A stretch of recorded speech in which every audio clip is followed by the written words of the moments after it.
So yeah, hey everyone. Like Kevin said, I'm Haley Carpenter. I'm the founder of Chirpy. So I've been in the industry for a hot minute now, and in February of this year, I decided to go out on my own under the Chirpy name and offer exactly what Kevin said for primarily large enterprises, e-com, and lead gen in all industries. And so today I'm stoked to be here. I'm thankful SiteSpect allowed me to show up to talk about how we can use user research for test ideation. It's one of the biggest areas of opportunity that I find in working with my clients. It's been that way for a long time, so I'll dive into the nitty-gritty of it. I already talked about myself. I don't need to do that anymore, but I do love LinkedIn and I love to connect with people. So if that's your jam, find me. I'd love to see you come through, and we can always chat more after this if you want. But let's get into it. So obviously for tests, we have to have ideas somehow. And when I talk to my clients about tests, usually they come out in sentences that sound like this. So listen closely and try to pick out what might be wrong with this format. It's like, we think this image would be better in the homepage hero, or we feel like this copy would resonate better, or we believe this is a stronger value prop. Just take a minute, think about what may not be so strong in those sentences to present an idea. And drum roll, that is heuristic analysis alone. That's speaking to heuristic analysis by itself. And for those of you that aren't familiar with heuristic analysis, no biggie. That is when a person, usually an analyst or a practitioner, goes to a digital experience like a website or a product and analyzes it visually based on their own personal experience and expertise and comes up with ideas. So tying that to what I just read through, usually it is quite subjective from analyst to analyst, or human to human. Those analyses can be done through different frameworks, through different best practices. Of course, we all have our own experiences and things that we've learned. And so the findings can differ. Granted, there is certainly a time and a place for heuristics to be done, but we do not want to base a program on the heuristics. They should be used strategically, and I would argue infrequently. And so going back to the subjective piece of a heuristic analysis, if you'll notice in those sentences I just read, I said, we think, we feel, we believe. That's all very subjective language that we're trying to move away from and get out of. Side note, hypothesis formats, hopefully you have one. Like if, then, because is a very common one that I like to use. Sometimes teams' hypothesis formats will even have that subjective language built into it. Still, we think X because Y and Z will happen. Take that language out of your hypos, out of your hypo formats. Please stop using that in idea presentations. And I'll talk more about how we can do that. And try to be data-driven and as objective as possible when we have our test ideas. And so don't do this, only strategically, and when it's a good use case to do heuristics, because if you base your whole program on heuristics, this is going to be you. I promise, I'll guarantee it. I've seen it so many times. And you might get lucky with heuristic insights feeding your test ideas.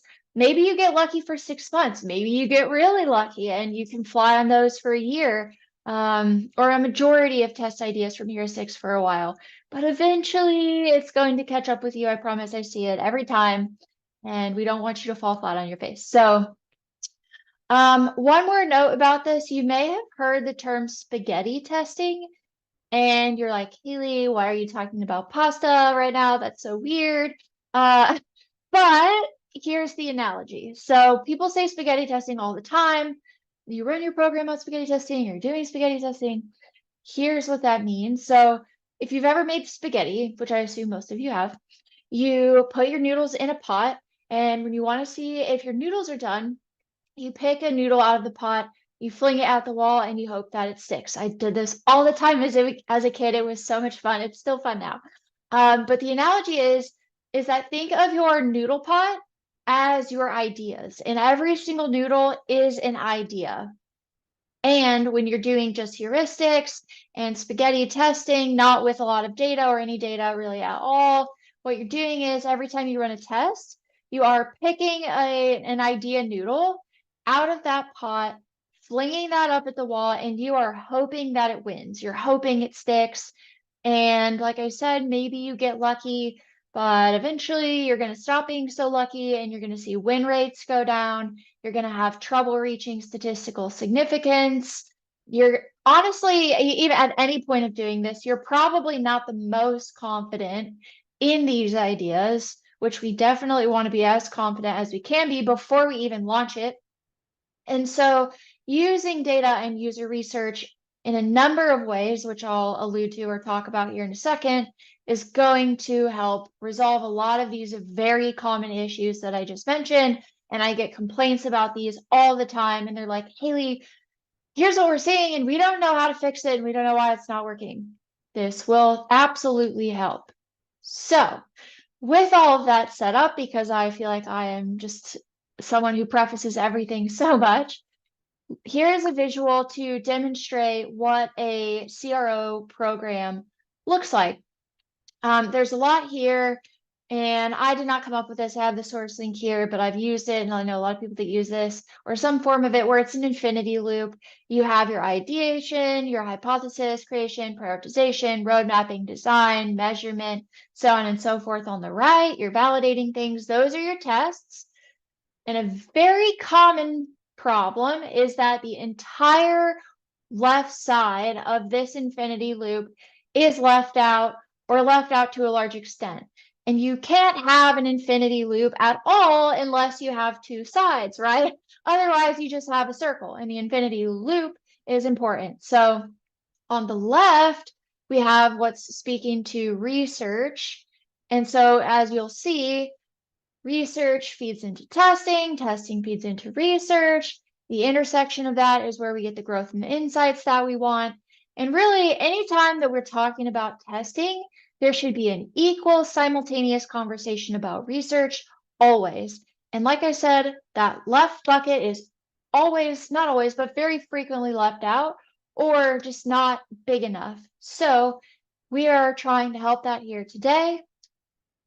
And when you say, or I say research, user research, whatever you want to call it, to people in the industry, even to people on digital teams, to my grandma, people are like, what on earth does that mean? And then to make it worse, because of course we have all kinds of gobbledygook tech terminology, we all like acronyms and stuff, and they all sound super fancy. I'll say user research methodologies, and now we're smashing two intimidating words together. And really what that means is I'm just doing a lot of data collection in a bunch of different ways. So two big ways to think about data collection and user research are breaking it down into qualitative and quantitative data sets. We absolutely need both when we're thinking about data collection and feeding our test ideas, because they typically fulfill different purposes. Not that they can't overlap, but here's a breakdown where quantitative is usually hard numbers, it's quantity, it is the what of something. For example, the exit rate on the homepage is 82%. That's a hard number. Something like that typically comes from an analytics platform like Google Analytics, Amplitude, Adobe Analytics, Keep, all kinds of places. And so you have that what, but you don't really know why that is the case. And to figure out solutions and test ideas and things that you can run, you can make ideas off of that and you can pivot off of that and do things, but it would be so much better if you understood the why and the what for that one issue. So that's where qualitative data typically comes in, is adding another layer of understanding, and it speaks to quality. It's usually in the form of words. And so we pair all this together. And if you look at an example qualitative insight like I have here, users don't understand the value proposition or the benefits of whatever you're offering. So now, if you pair the fact that 82% of people are just straight up leaving your homepage, and you know that they don't understand what in the heck you're offering or the benefits of it, of course they're going to exit. Of course they're going to leave. They don't understand what's going on. They're not motivated to continue. Why would they?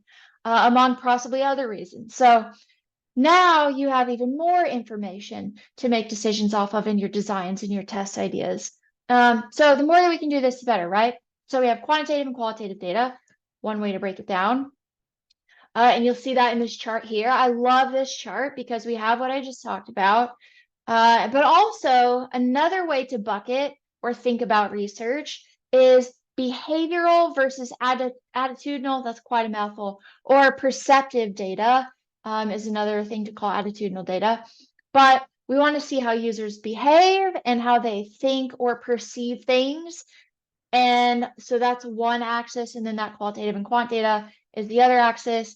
So here are a bunch of different ways we can collect data and how they fall within this graphing of those different bucketing types of the research. So just something interesting to think about.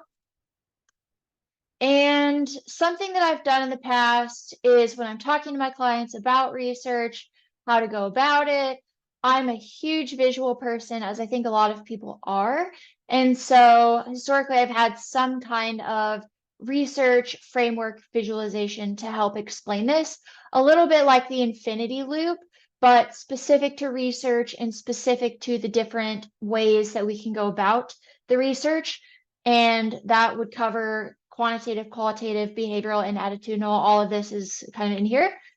And so this is one framework that I've actually come up with in the past, just playing around with it that I've used. So you can see it's similar to that infinity loop where we have two buckets of things, where we have what I call like hard data or high quality data on the left, where we're getting that qual data with hard numbers, with words, voice of customer data. We're actually hearing from our users and our target audience and our customers, things like user testing, customer journey mapping, heat mapping, session reporting, so on and so forth.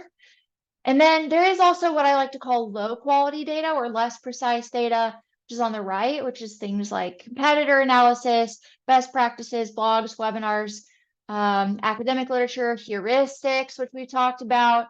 Not that you can't and shouldn't use these things, but you should use them much less and only in specific times within your program and ideation. Typically lean much more on the left side of this, but regardless, all of that is going to come together in the middle to give you opportunities, your problems, your insights that you then turn into solutions, which are your tests. And then sometimes you have what we call just do it and investigate items. That's a different webinar. But then you're going to get your results from all that, right? This is just another version of that. I've worked at CXL in the past. This comes from them. Same thing, methodologies are on the outside in the black circles, all going into the red center to get what you want. Just showing it in an even simpler form, data source, data source, data source, and then you get your test ideas.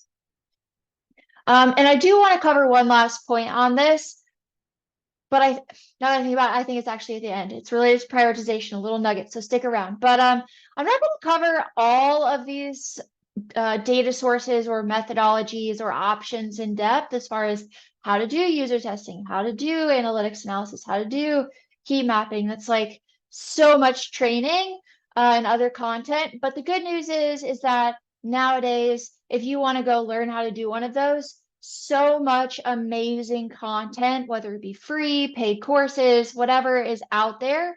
So you can, I would say, at least pretty quickly get some idea of how to do them, or hire someone to do it, whether in-house, who knows how already, or hire someone like an agency. But I did want to just quickly touch on a few in a little bit more detail.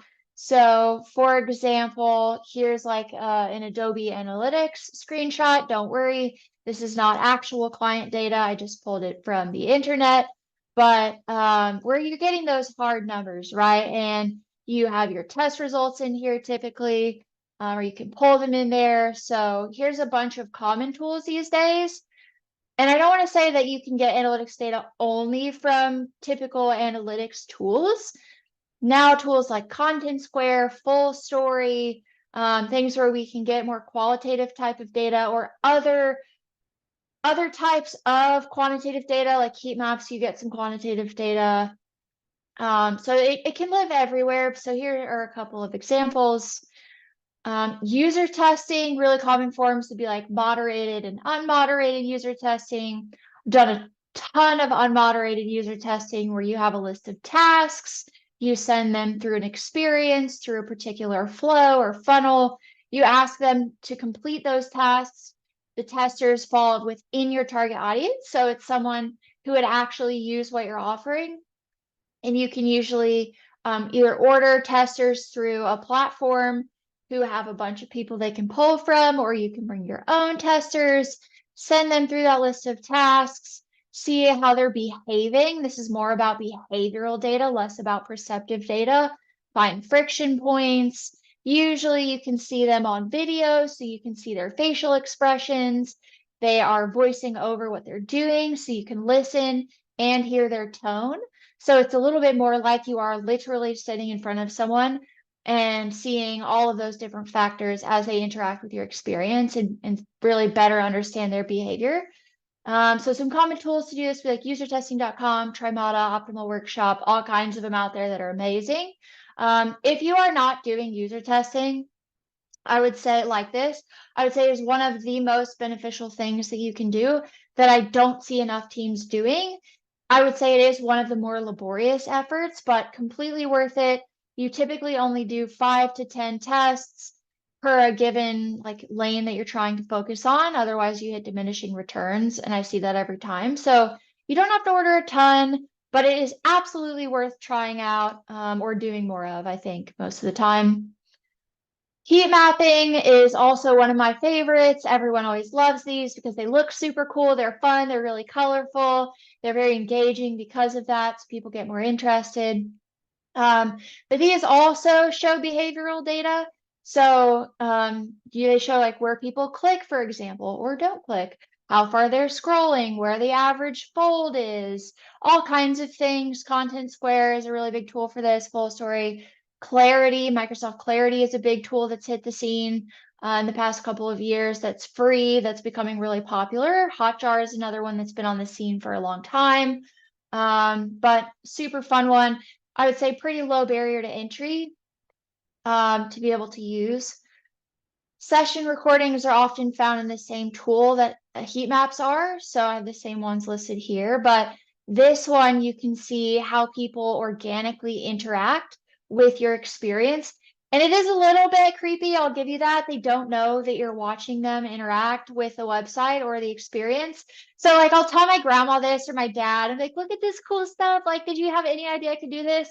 And it like freaks them out. They're like, ugh. But it is like pretty cool, and you don't know anything about the people. You don't get PII or any kind of data that you're not supposed to have. So, it's okay to do. And you can get some really, really awesome insights from this. And it's different from user testing that I mentioned before, in that this is totally organic, right? Because I said they don't know that you are watching and observing, which means that they will behave a little bit differently than if they knew that they were being watched, like in the user tests where they know that they've been hired. They know that someone is going to watch that later. So it is good to pair all of this together, right? To get the different angles of it. But super good one. Again, pretty low barrier to entry and really easy to set up. Usually with like the heat mapping tools and the session recording tools, all you have to do is insert a little snippet on your site that doesn't really affect site performance at all. And even if it's very, very slight, it's worth the insights that you get in whatever duration you're collecting this data. In user testing, you don't even have to add any kind of snippet. You can just use the platform that you've bought. And analytics, of course, most people know how that works, but you got to set stuff up on the back end for that. But again, worth it. But the last one I think is just surveys and polls. So everyone has seen the little pop-ups come up on a site where it's like a 0 to 10, or it has an open-ended field. Or in your email, perhaps, where it's like a separate survey and maybe you're incentivized with a gift card. This is qualitative data, often used to collect perceptive data or attitudinal, not behavioral. And we also get lots of great stuff out of this. Typically, you have to make sure that you have enough data volume to be able to do this and get statistically significant results in your poll or your survey, typically we need 200 to 300 responses. And the response rates vary, especially if you have an incentive or you don't. But certainly, something worth doing. And if you can't get statistical significance with 200 to 300, you can still run them and just analyze what you have and do your best. But great source of data. Qualtrics is a big tool, Hotjar, Medallia, all kinds of tools out there for this. And with that, let's say that we've done a bunch of research using different methodologies. We can tie that in very linearly to how we strategize with our test ideas. So you're going to have all kinds of insights. And usually, once you have a big list, let's say you have like 50 insights that you found from your research, you can usually bucket those into different themes.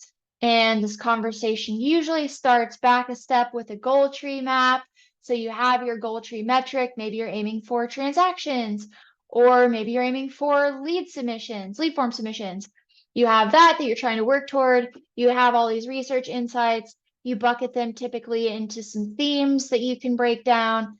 And then you can take those themes into different test ideas, into different swim lanes, and really drill down strategically with your ideas. So that's what that should look like. It is much more linear than people might think, and much more step by step to a point at a high level than people think. So with all of that said, let's get into an actual example of what this could look like. So let's say that we ran a poll and we found that users don't understand what we're offering. And then we got some heat maps and we saw that users aren't scrolling on the page at all past the average fold, which means for some reason they're not engaging like they should be. Perhaps that's related because they don't understand what's being offered. Then we look at analytics data and we find that that exit rate is really high at 84%.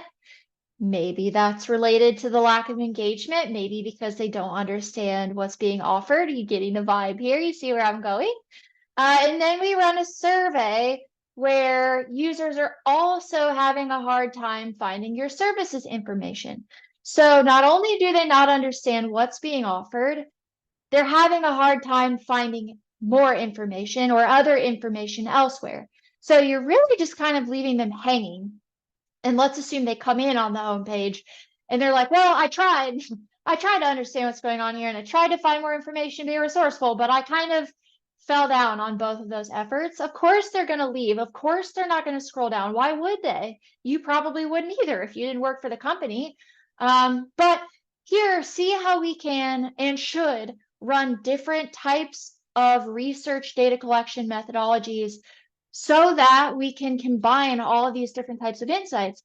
Because again, if you had just done analytics, you wouldn't really have any indication as to why that's the case. Or if you wouldn't have ran the survey, that's a second layer of information that you're pairing with the heat map. So you better understand that initial point of qualitative data.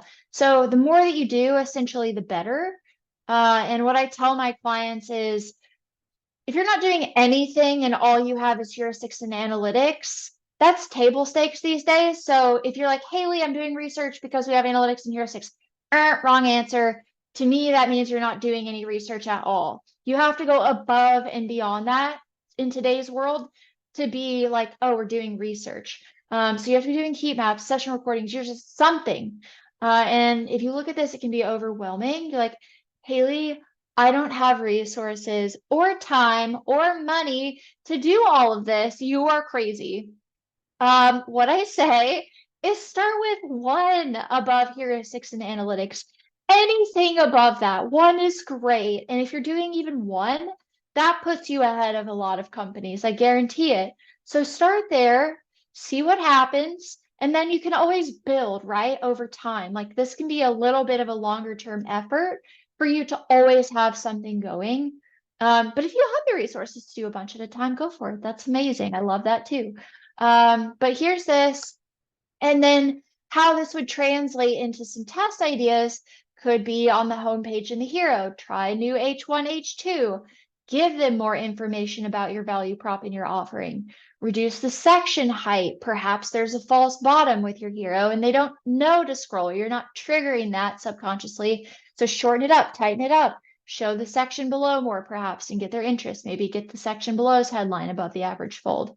Maybe add a secondary CTA button. So maybe your hero on the homepage right now is too aggressive.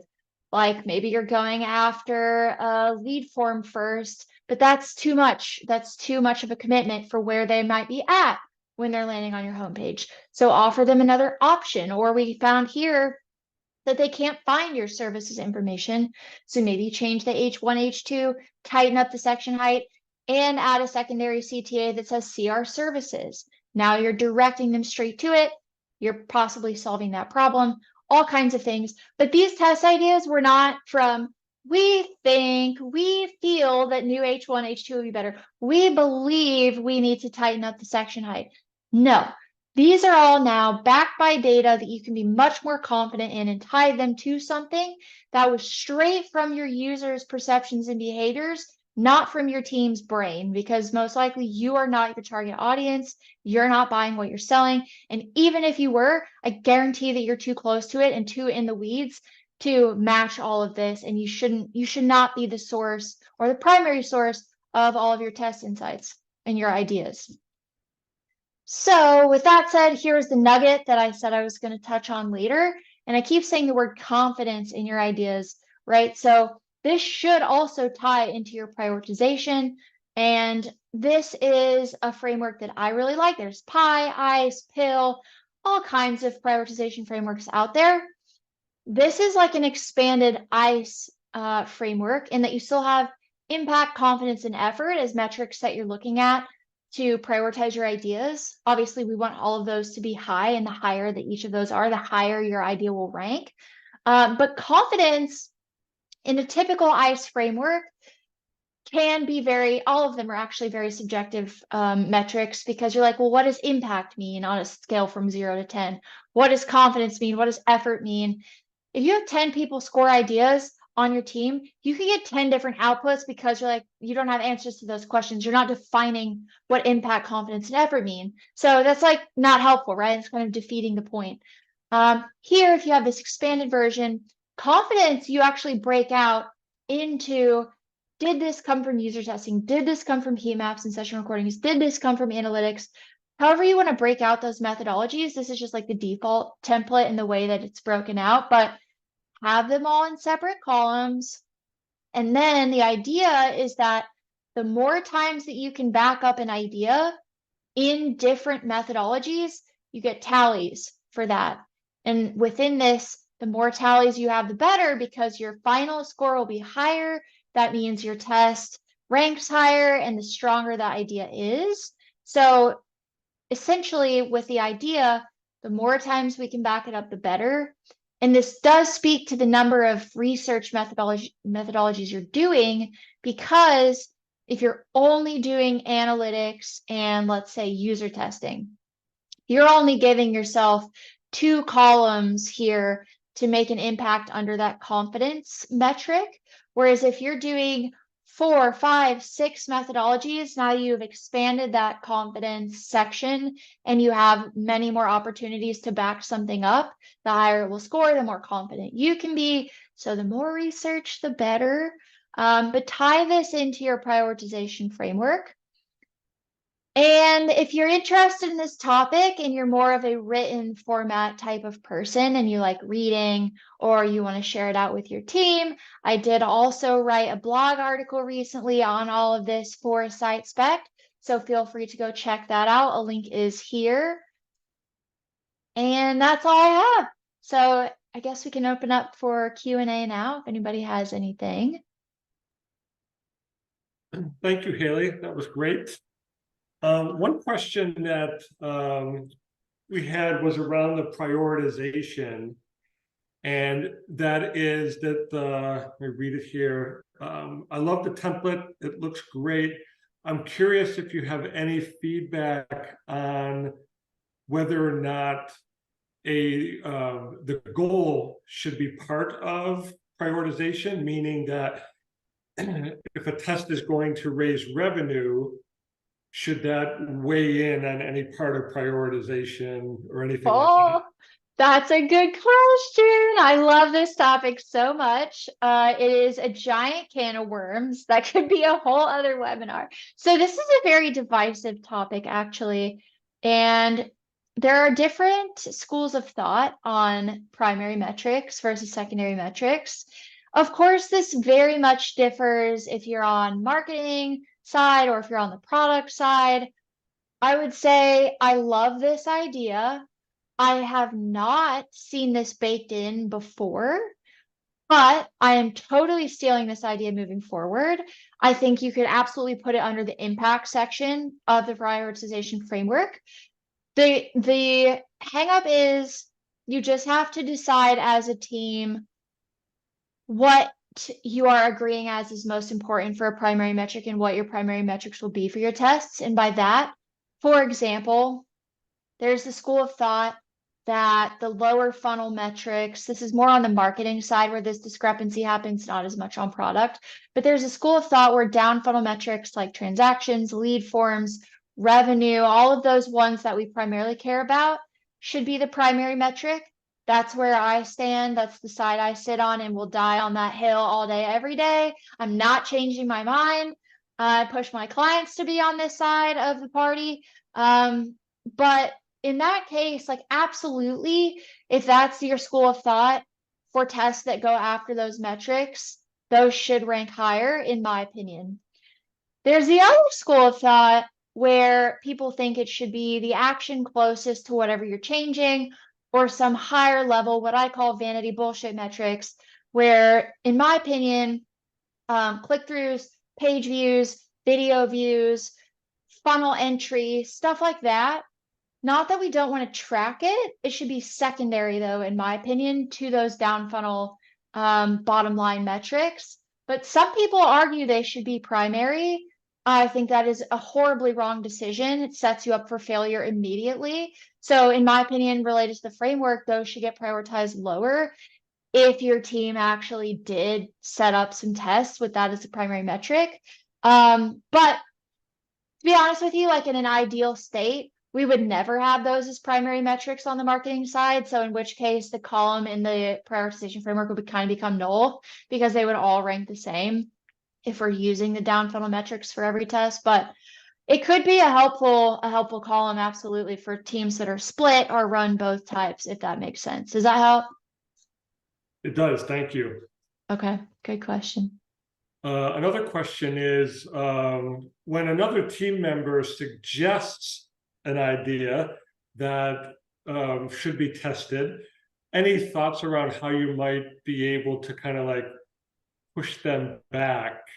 Or is it maybe just the best method is to say we rely on research to determine what we should and should not test? Good question. So if they come to you with like a heuristic idea, that's either good or bad.